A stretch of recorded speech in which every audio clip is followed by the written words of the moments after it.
Le pain, ça fait grossir. Le pain, c'est de la farine, c'est du sucre. Et ce sucre, une fois dans notre corps, qu'est-ce qu'il fait ?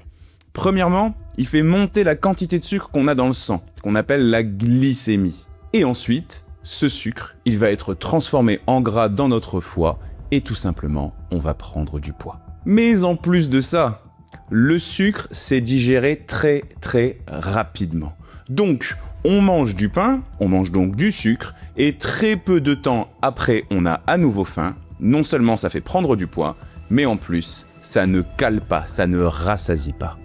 Alors oui, le pain, il contient des sucres, il contient des glucides, c'est la raison pour laquelle il fait partie de la famille des féculents.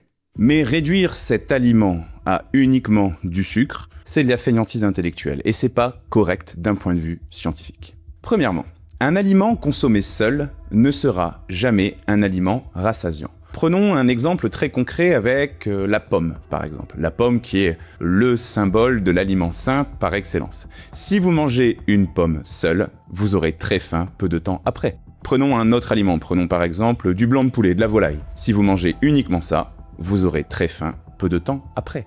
C'est la raison pour laquelle j'explique très souvent qu'il ne faut pas prendre un aliment seul, aussi sain soit-il, au sein d'un repas, pour être rassasié.